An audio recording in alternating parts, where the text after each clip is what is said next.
नमस्कार दोस्तों। देखिए दोस्तों, आज हम प्रत्यय के बारे में पढ़ेंगे।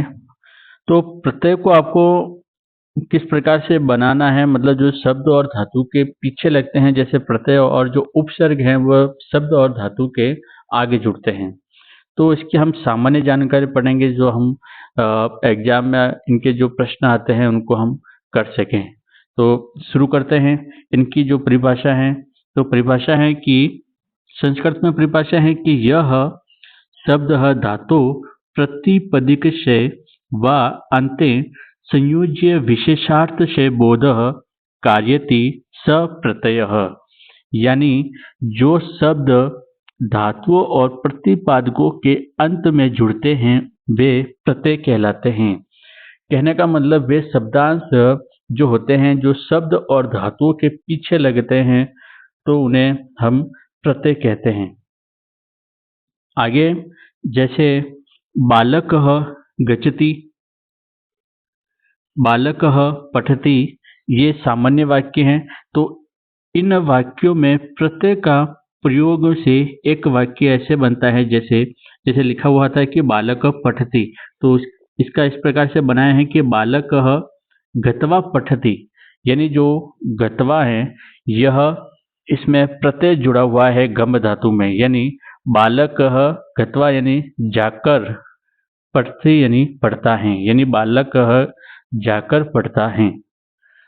प्रत्यय के भेद देखें।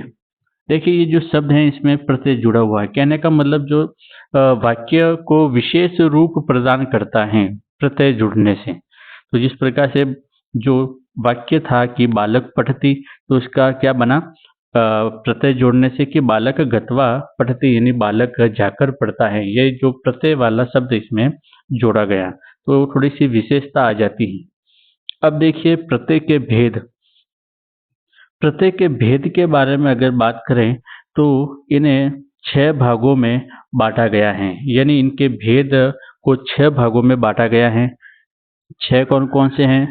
सुबंत, तिङन्तः, समासान्तः, कृदन्तः, तद्धितान्तः और स्त्री प्रत्ययान्तः। इन 6 भागों में प्रत्यय के भेद माने गए हैं। सबसे पहले जो प्रत्यय का भेद माना गया है वह है सुबंतः। देखिए सुबंत प्रत्यय क्या है?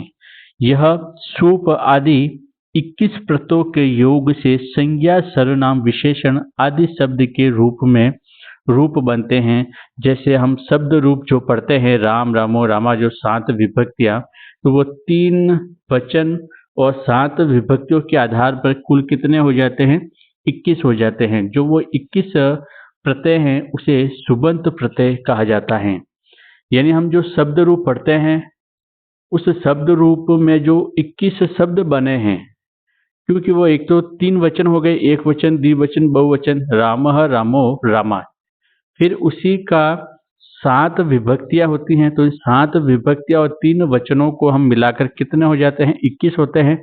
तो वो 21 क्या माने गए हैं? जो 21 प्रत्यय हैं उन 21 प्रत्यय को ही सुबंत प्रत्यय कहते हैं। यानी आपको समझ में आया? जो हम शब्द रूप पढ़ते हैं ना, वो जो उनके पीछे जो लगते हैं वो जैसे राम शब्द था, उस राम शब्द के अलग अलग हम जो रूप बनाते हैं तो उसमें अलग अलग परिवर्तन होता है। राम, रामो, रामा, रामम, रामो, रामान। तो वो अलग अलग परिवर्तन हो रहा है। वो जो पीछे जुड़ रहा है प्रत्यय, उन प्रत्यय को ही सुप प्रत्यय कहा जाता है। वो कुल कितने हो गए? 21। दूसरा चलते हैं तिङन्त प्रत्यय। इस प्रत्यय में 18 प्रत्यय के योग से क्रिया पदों या धातु प्रत्ययों का निर्माण होता है, धातु रूप। अब ये जो 18 प्रत्यय हैं ये कौन से हैं? ये 18 प्रत्यय हैं आपके जो हम धातु रूप पढ़ते हैं। तो वो धातु रूप वो क्या है? तिङन्त प्रत्यय हैं। जो हम पढ़ते हैं पठति, पठत, पठन्ति, पठसि, पठत, पठत, पठामि, पठाव, पठाम। तो ये जो धातु रूप है, इन धातु रूप के जो पीछे लगता है प्रत्यय, वह प्रत्यय है तिङन्त प्रत्यय। अब आपको समझ में आ गया होगा कि सुबंत प्रत्यय कौन से हैं और तिङन्त प्रत्यय कौन से हैं। सुबंत प्रत्यय शब्द रूप के पीछे लगते हैं। जो शब्द रूप हम देखते हैं उनमें जो परिवर्तन हुआ है प्रत्यय के कारण, वह सुबंत प्रत्यय हैं। और तिडंत प्रत्यय जो धातु रूप है, जैसे हम पठ धातु को अगर परिवर्तन बोलते हैं, धातु रूप बनाते हैं तो क्या बनता है? पठ धातु का पठति, पठत, पठंती, पठसी, पठत, पठत, पठामी, पठाव, पठाम। तो वो परिवर्तन हुआ, जो उसमें प्रत्यय जुड़ा, उन प्रत्यय को क्या कहा था? उन्हें कहा जाता है तिडंत प्रत्यय। अब ये 18 प्रत्यय कैसे हुए? देखिए, हम जो पठती, पठत, पठंती वो पढ़ते हैं और इसी के जो रूप चलते हैं आत्मनेपदी रूप, पठेत, पठेताम, पठेयु, तो वो आत्मनेपदी रूप जो चलते हैं तो 9 प्रत्यय उनको माना गया है। तो वो 9 प्रत्यय और ये जो प्रश्पदी प्रत्यय हैं, इन प्रत्यय दोनों को 9 को मिलाकर कितने हो गए? 18 प्रत्यय। तीसरा भेद है समासांत। समासांत मतलब जो समास, जो शब्द को हम समास बनाते हैं, सामासिक पद माना जाता है, तो उन जो सामासिक पद हैं उस पद में जो प्रत्यय का प्रयोग करते हैं वह समासांत प्रत्यय माना गया है। यानी समास करने के बाद समस्त पद के अंत में कपह, टच आदि जो प्रत्यय जुड़ते हैं, जो समास के अंत में जुड़ने के कारण इन प्रत्यय को हम क्या कहते हैं? समासांत प्रत्यय कहते हैं। यानी जो समासिक पद हैं, जो समास विग्रह को हम समास बनाते हैं, उस समस्त पद को, उस समासिक पद को हम क्या कहेंगे? जिसके पीछे जो जुड़ा हुआ प्रत्यय है उसको समासांत प्रत्यय कहते हैं। यानी समास के अंत में लगने वाला प्रत्यय समासांत प्रत्यय कहलाता है। जैसे महाराज लिखा हुआ है, सपत्नीक लिखा हुआ है, तो इनमें जो प्रत्यय जुड़ा हुआ है वह कौन सा प्रत्यय है? समासांत प्रत्यय कहा जाता है।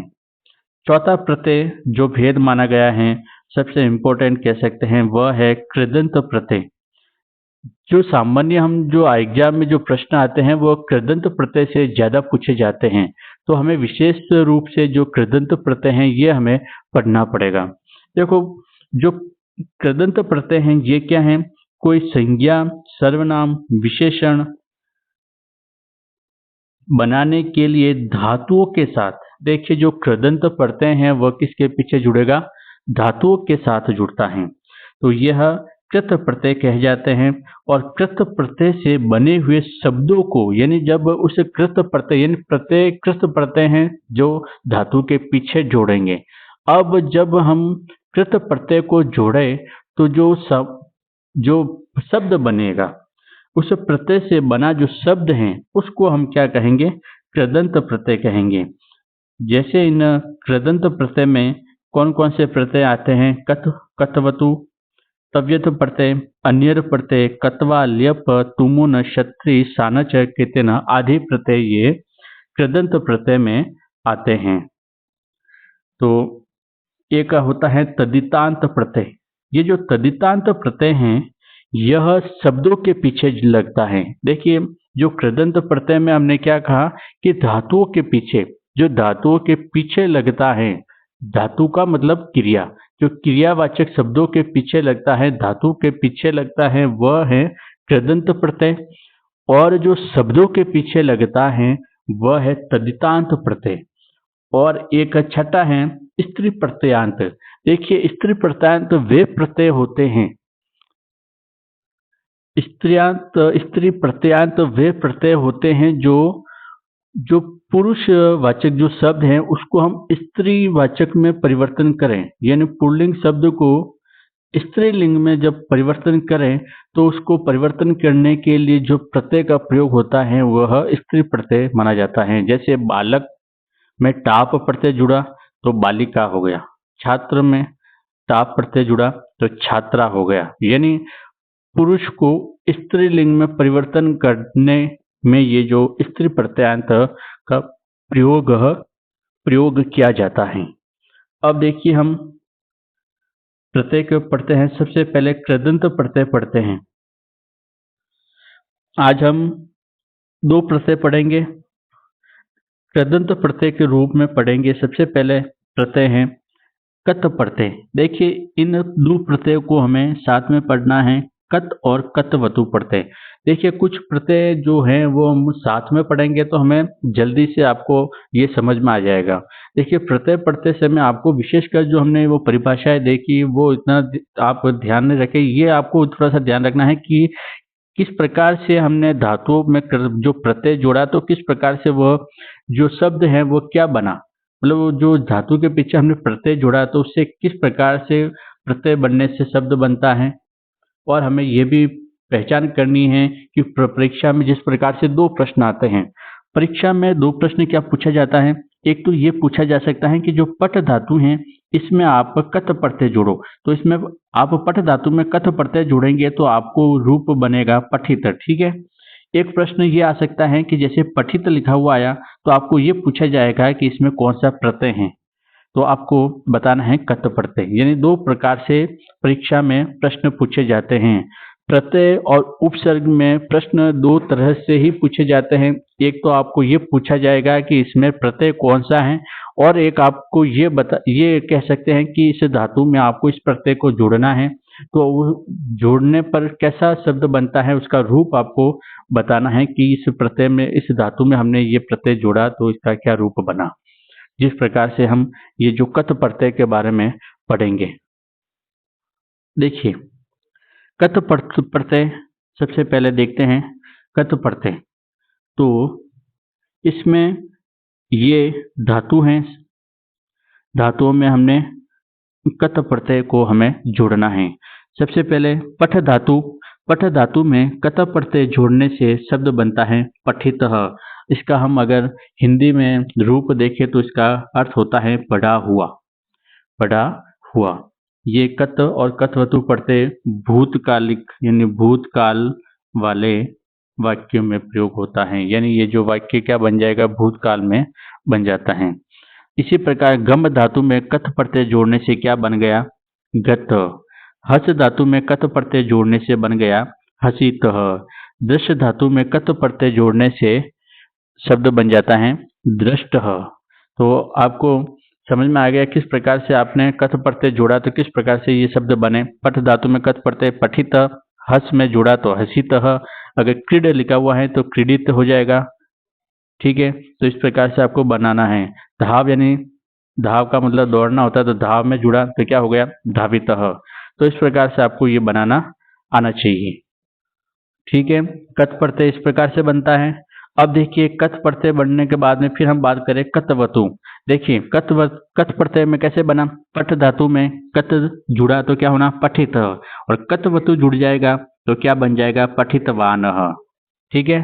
कत और कतवतु किस प्रकार से जोड़ना है, जैसे गत गत था गम धातु में, कत जुड़ा तो क्या हुआ गत, तो कतवतु जुड़ेगा तो क्या हो जाएगा गतवानः। कृ धातु में कृत वतु प्रत्यय जुड़ा तो क्या हो गया कृतवानः। क्रीड धातु में कतवतु प्रत्यय जुड़ने से हो गया क्रीडितवानः।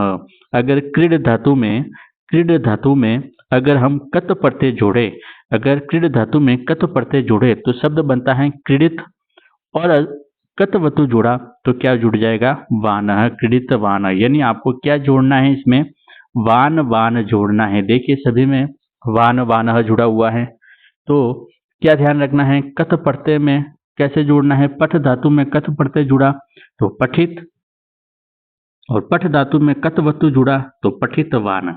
यानी आप देख रहे हैं कि पहले कत जुड़ा हुआ है, इसमें इन सभी में देखो कत प्रत्यय जुड़ा हुआ है पहले, और फिर इसके पीछे क्या जुड़ा हुआ है वान जुड़ा हुआ है। तो कत और कतवतु आपको साथ में अगर पढ़े तो आपको आसानी रहेगी। तो पठ धातु में पठितवान और पठ धातु में कतवतु जुड़ा तो पठितवान हो गया, और कत जुड़ा तो क्या हो गया पठित। तो आप आज के लिए बस इतना ही, इन दो प्रत्ययों को आज हमने पढ़ा है, और बाकी हमने ये जो विशेषताएं देखी इनकी, कौन सा प्रत्यय क्या होता है, 6 भेद होते हैं, इन 6 भेदों को हमने पढ़ा। तो विशेषकर जैसे एग्जाम में अगर प्रश्न हम देखें तो प्रश्न वैसे यही पूछे जाते हैं प्रत्यय के बारे में, कौन सा प्रत्यय जुड़ा है और किस प्रकार से प्रत्यय जुड़ने से जो शब्द है या जो धातु रूप है वो किस प्रकार से बनता है। तो ये चीज़ें ये ही केवल एग्जाम में पूछा जाता है। इसकी जो विशेषताएं हैं, ये जो आप कह सकते हैं कि इनकी परिभाषा वैसे इसलिए नहीं पूछी जाती हैं। तो ये जो आप जो अभी बोर्ड एग्जाम जो नज़दीक आ गए हैं, तो आप थोड़ा सा ये रिवीजन कर लें इसमें कि कतवतु प्रत्यय किस प्रकार से जुड़ रहे हैं। अगले वीडियो में हम जो भी कृदंत प्रत्यय के जो भेद हैं, तबियत, अन्य, लियप, इनको हम पढ़ेंगे। तो आज के लिए बस इतना ही।